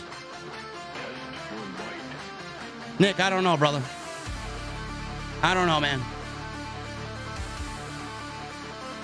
I have no idea. Michael Crowley with a $10 super chat and a $5 super chat. I appreciate you, brother. I think I have the name of the Jade Cargill drink for your mother's basement in memory of how you knocked her and her poison nature on Halloween. A snake bite with orange juice. The RKO Jade. I gotta ask multiple people for some help on this, man. I'm having trouble coming up with a signature Jade drink for the Mother's Basement theme. I don't know. Thank you, Michael. I will take that into consideration, brother. Also, can you do an Omos response to the question on if he thinks anyone watches Impact Wrestling? I am OTS now and always, and fuck Bill Goldberg. Always, brother. Michael, I may have to take a rain check on that one, bro. My voice isn't feeling all that hot right now. And Omos' response to the question if he thinks anyone watches Impact. I don't even know how to do that. Why don't I just give you a,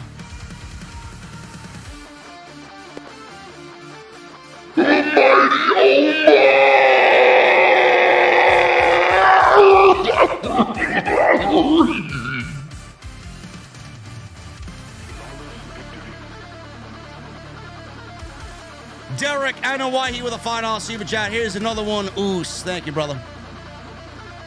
Michelle Moran. Really? Roman is jealous of Sami's popularity. $2 super chat. Listen, that may be the thing that gets him out. We don't know. Derek with another $149 and a $2 super chat. Happy New Year, JD. Thank you, Oos. Tyler. $199 super chat. Happy New Year to the greatest. Love you, JD. Thank you, Tyler. I appreciate you, brother.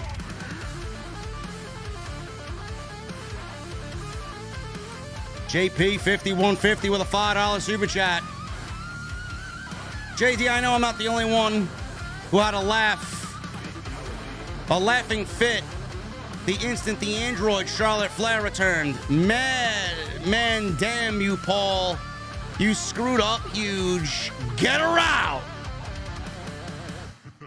Get her out. She is awful. West Coast Samoan with a $10 super chat. Just drank a whole bottle of wild turkey. Cheers, JD and the community. Don't ever change to please these haters. You the realist, and that's why we support you. Appreciate that, Samoan. Ain't changing for nobody, brother. Matt the PW fan with a $50 super chat. What a year it has been for OTS. Like Dr. Disrespect would say, we're at the tippity top of the mountain, but we're only halfway up. As Doc and Red Skies plays, couldn't be more apropos. 2023 will be a big year for both WWE and AEW. Happy New Year to you, JD, and the OTS family. Thank you, brother. And thank you for the super chat, man. $50. Love it. Thank you for your generosity, man. Happy New Year. Lewan with a $199. Happy New Year to JD and all the Off the Script family. Appreciate you, brother. Raging Girl Gamer with 27 months. 27-month VIP. Also, Charlotte Flair being back made my night. The best in the business is finally back to dominate the women's division. Get her out! Get her out. Somebody flag her. Somebody flag her, please. You know, Rage, you're not going to be invited to my mother's basement, okay? I'm making it known right now. I will not allow you in my mother's basement with this type of profanity, okay?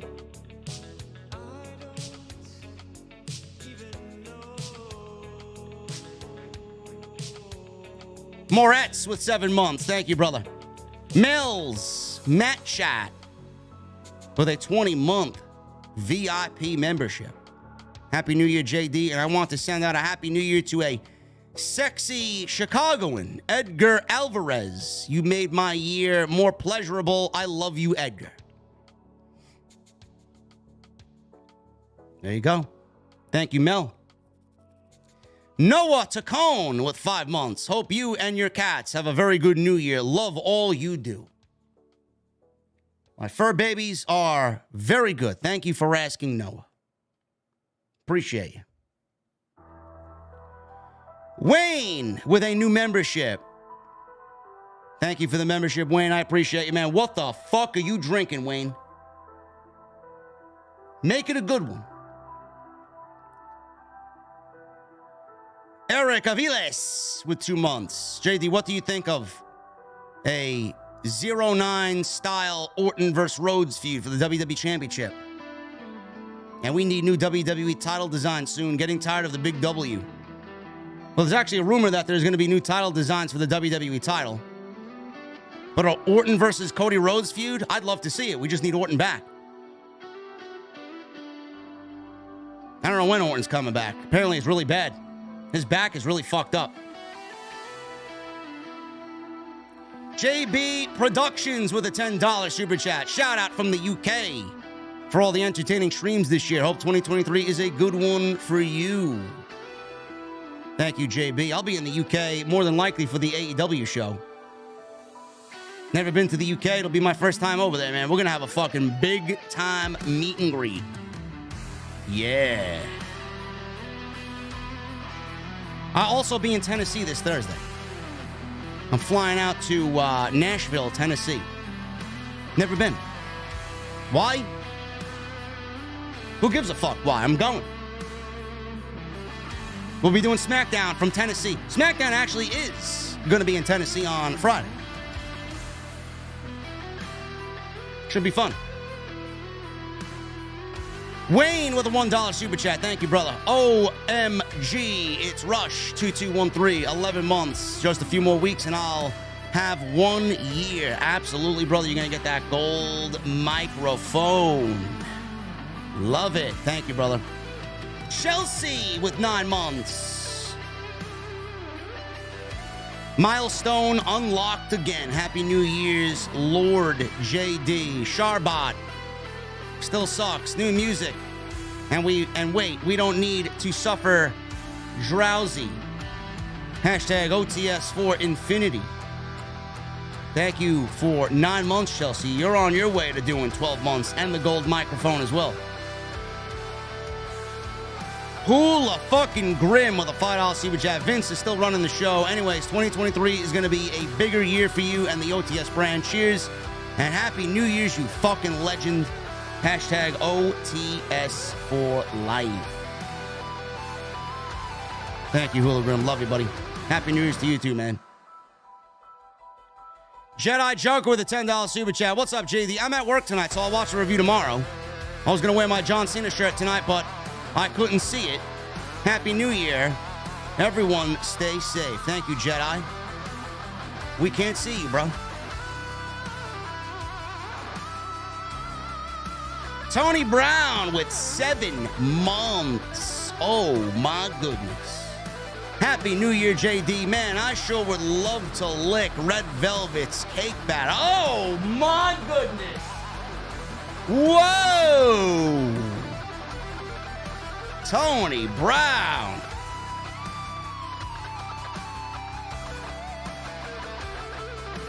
Simmer down, old man. Thank you, Tony Brown. Riddick's Classic Arcade with 26 months. Do we need Uncle Howdy to be revealed as someone? Maybe it's just Uncle Howdy and that's it. I mean, hell, I don't know, but I'm all in for it. Yes, Uncle Howdy needs to be revealed as somebody. Absolutely.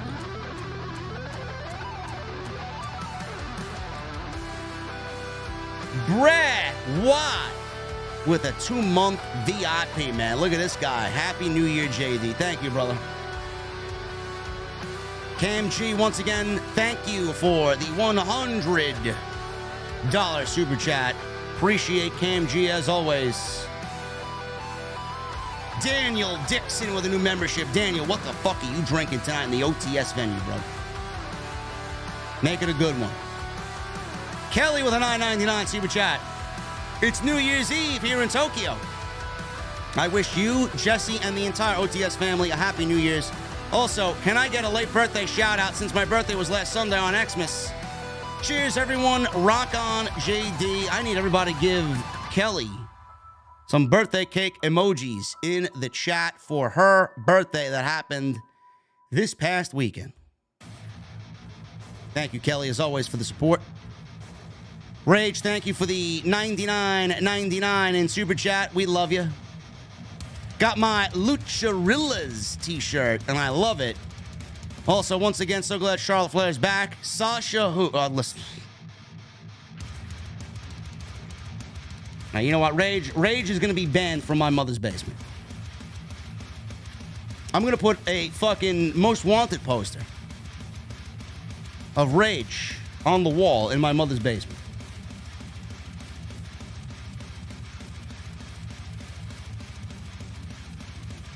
Joseph Taylor with a $2 super chat. Why is Charlotte Flair a face? She is a born heel.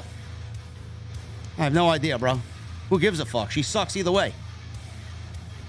Bray Wyatt with $4.99. Here's to a great 2003 and to you and the entire OTS family. Thank you again, brother. Huda Ops with a 5-month membership. Hey, JD, great show tonight. Wanted to say Happy New Year and thank you for a full year of laughter and great streams. OTS for life. Cheers to 2023, brother. Thank you so much, Huda Ops, for 5 months. Appreciate you, man.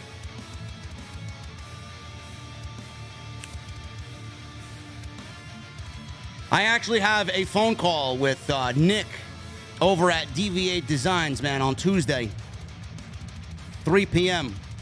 The Mother's Basement design is greenlit. It's becoming a thing, folks.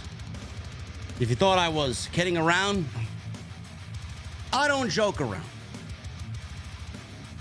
Huda Ops, thank you, brother. Side Wrestle with $4.99. Excalibur said on Rampage, we will learn more about Saray's mystery partner this Wednesday on Dynamite. I'm starting to think Mercedes Moné is coming. Uh-oh.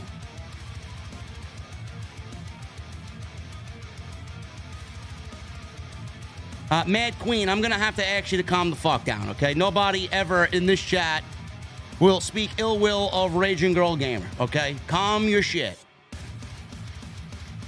And that's why Otis has timed you out for 300 seconds.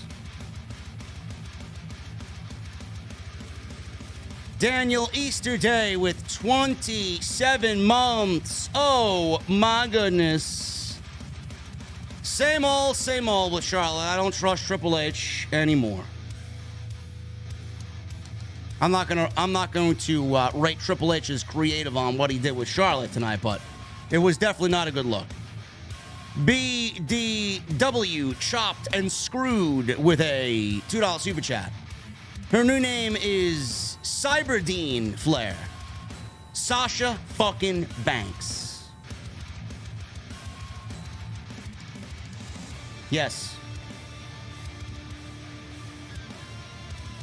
Sasha fucking Banks, man. We love Sasha.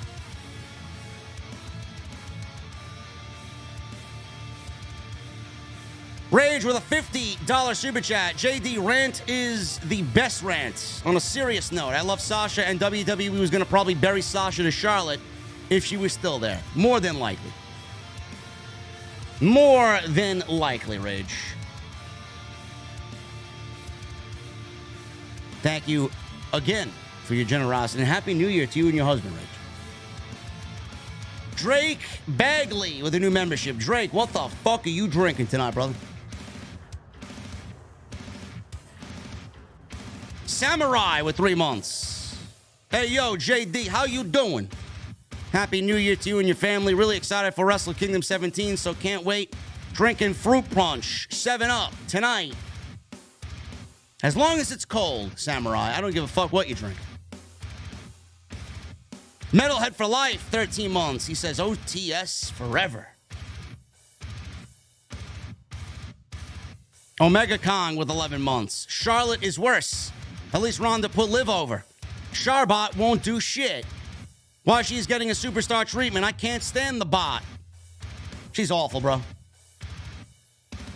Genuinely awful is Charlotte Flair. I can't stand her. Drake Bagley with $1.99. Thank you, bro. Metalhead for life, $4.99. Keep it up.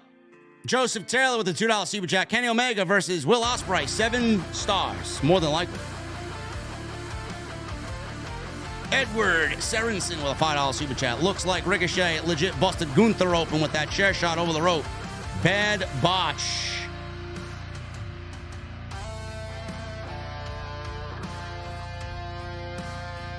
$813 Car Guy with a $10 super chat. I was at SmackDown in Tampa tonight. Not a fun event in person. Car Guy, I would love to know why, brother. It did sound like WWE pumped in a lot of fake artificial crowd noise, man. I don't know why. Especially earlier in the show. When Cena was out there, they didn't need to.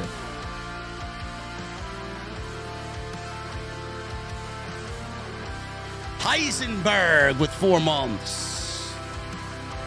I have not been watching any wrestling for the past few weeks, and you are the obvious choice to catch up. Happy New Year, JD, and the OTS family. Thank you, Heisenberg, as always, brother. Appreciate you. What are you drinking tonight for 4 months, bro? Israel with 19 months. Come on, everyone. How hard is it to get the thumbs up for JD? It's one of the... He is one, and everyone else are the twos. He's the one, and everyone else is the twos. I was surprised you thought the match was good. Can't shit on everything all the time, brother. And we got 1,000 likes. I appreciate you guys, man. Jimmy Fingers with a $20.19 super chat. At first, I thought Char was coming to the ring for Ronda's title. I was relieved until I realized it was the android, or Cher. I was relieved until I realized it was the android. Sadly, Ronda wrestled her best match in 2022 tonight. There had to be a better way to get the title off of Ronda. No idea. They just made a complete mockery of everything, bro.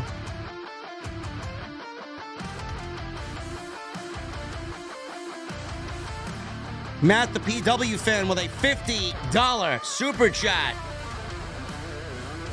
Can't wait for Wrestle Kingdom 17 next Wednesday. Will Ospreay and Kenny Omega are going to put on an absolute banger of a match. Zack Sabre Jr. finally capturing singles gold in New Japan, the debut of Mercedes Varnado, and a potential face-to-face with Kairi Sane.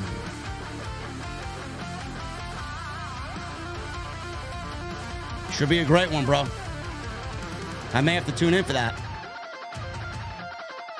Rachel Buck with a $10 super chat. It looks like JD McDonough wants the Intercontinental Championship because he used the eyes emoji on Twitter. JD McDonough is fucking great. Is he ready for the main roster? Sure.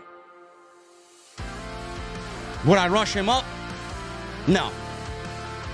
Israel with a $10 super chat. Happy New Year's to you, JD, and continued success in the coming year. I'm not surprised the android showed up and took Ronda Rousey. This match should have taken place at the Royal Rumble. Israel, we probably will get something at the Royal Rumble regardless because of the way the match ended. Ronda had her tights pulled by Charlotte, so...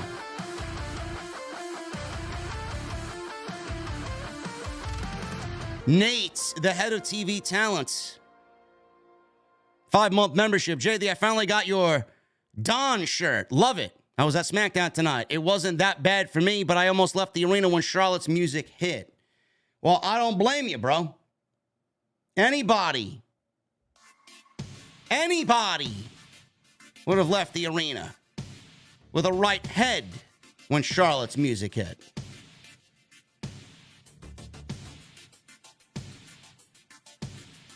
Rain with a $4.99 super chat. JD just rewatched that Ricochet Gunther chair shot. It looks like Ricochet had a receipt coming from Gunther. Extremely stiff and reckless. Yeah, it might have been a mistake, bro. I don't know what Ricochet was doing. I don't know what Ricochet was doing, Rain. I honestly thought it was a lack of judgment, to be honest with you. Gunther will pay some receipts back. Don't worry.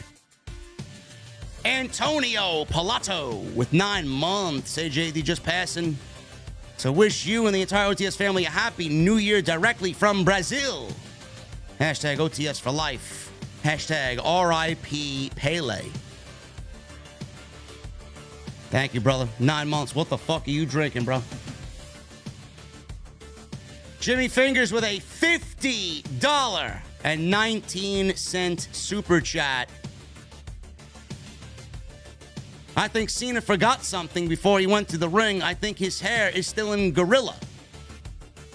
I am with you, JD. The lights out match has me concerned. But I'm more concerned to hear Charlotte's promos going forward. Please let me have your best Charlotte, JD.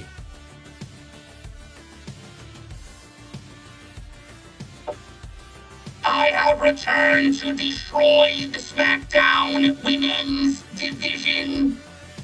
I will destroy them all. Ronda stands no chance against me and my new CPU. I can't stand her, man. I can't stand her. She's awful. She's awful.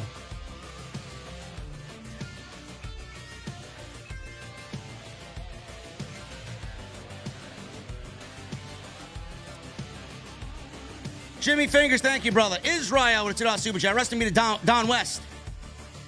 R.I.P. to Don West and Barbara Walters.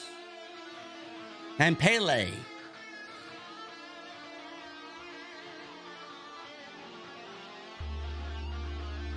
Hooligan with a $5 super chat. Sending thoughts and well wishes to Issa and her mom. Get well soon, Mama Diva. Oh, yeah. Oh, yeah, man. Cancer sucks.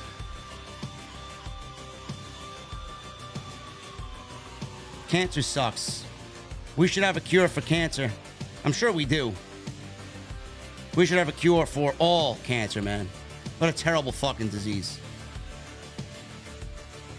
Cody Snyder with a $5 super chat. Good show as always, JD. Happy New Year's, OTS. Thank you, Cody. Jeremy Lewis with 16 months. Month by month, I go until I reach the gold Mike Club. Happy New Year and cheers, JD. And all my OTS family, please, God, no Android. Thank you, Jeremy. Dr. Glorious with a $5 super chat. Did Charlotte Flair had a cash-in that we never knew about? Who do you want to see face each other in 2023 in WWE and AEW, man? I don't know, Dr. Glorious. The one thing I'm looking forward to is Cody and Roman, if that is the plan for WrestleMania. Sign me up. Sign me up, man. I can't wait. Omega Khan with a $10 super chat. I want to wish JD and all of OTS a very happy new year. I pray that 2023 is a better year for everyone. Oh, and fuck Bill Goldberg. As always, man. We can't ring in the new year without a good fuck Bill Goldberg. Jimmy Fingers with a 1019. Jimmy Fingers is a big VIP tonight, man. Off topic. But I want to shout out Don West. He was a former pitchman. That's why he did so well selling matches. Kevin Patrick and Jimmy Smith couldn't shine his shoes. West was underrated as a commentator. Thoughts and prayers go out to Don West, man.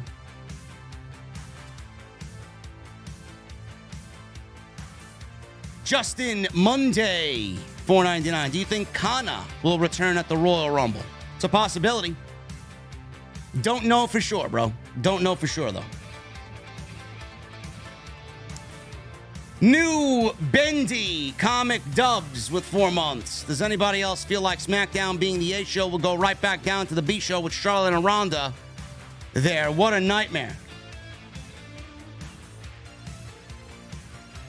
What an embarrassment tonight, man. Absolutely a fucking embarrassment. Basic with a $4.99. Gunther running away again sounds like Guntheritis. He took that chair shot really hard. Yes, he did. I hope he's all right. I hope he is all right. Ricardo Linnell with a $4.99. Happy New Year, JD, you fucking beast. Happy 2023 to the patrons in the OTS venue. Hashtag OTS for life. Hashtag fuck the Android. Thank you, Ricardo. And happy 2023 to you, brother. Lewan, $1.99. Call your drink the honorable script.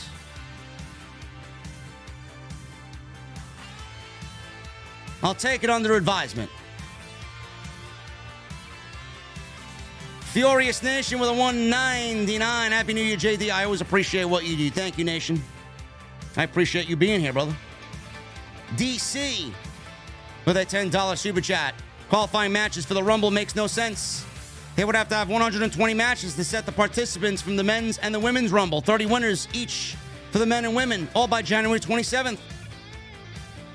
It's fucking lame. It's fucking lame.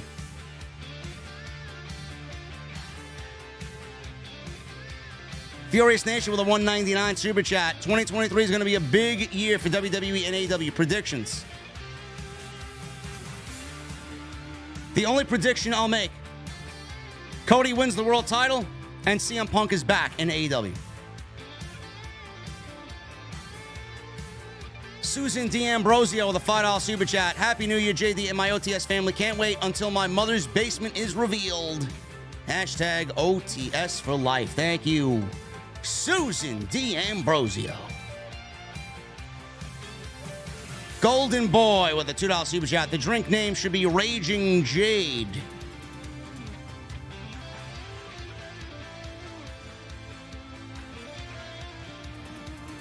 I may just name it the 1 in 41 and 1, to be honest with you.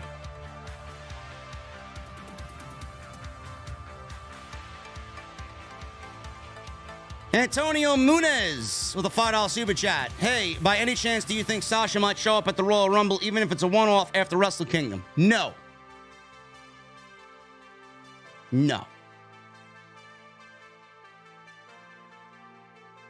It's not a bad one, Hooligram. That bitch. That bitch. Maybe. Maybe. JDC Biggins with a 99-cent super chat. Tony Brown with a $1.99. Velvet is hypnotic. Yes, she is, bro. Tony Brown, we know, man.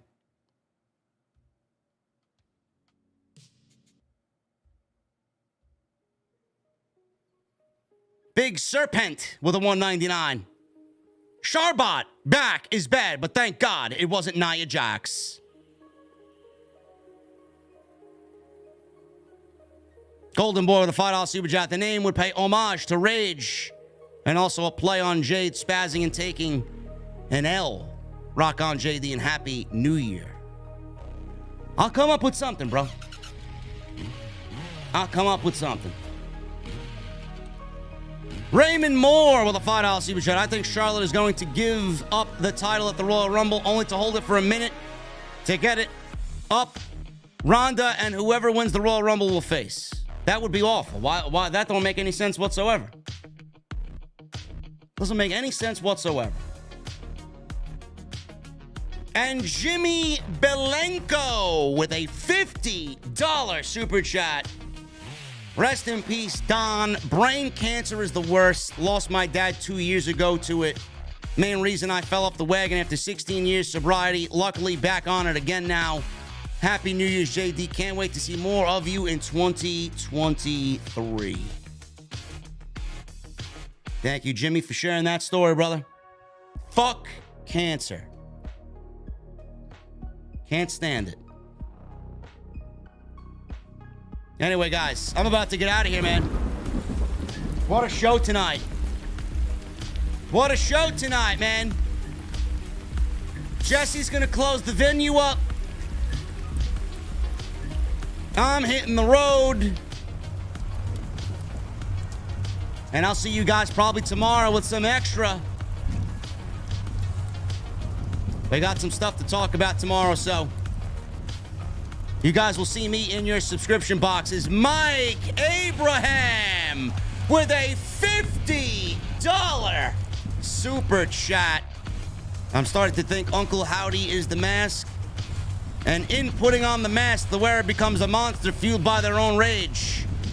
Or I should slow down on the monkey shoulder. Happy New Year, bro. I wish you a 2023 of perpetual success. OTS for life. Mike, you might not be that far off, bro. Maybe I think you should keep drinking the monkey shoulder. You're making sense. You know what else makes sense? Those ace emojis in the chat. Those Mustang emojis in the chat. And I need that music on max. Guys, thank you for a great live stream. Thank you for a great 2022. I'll see you tomorrow for some extra right here on OTS. I'll see you guys later.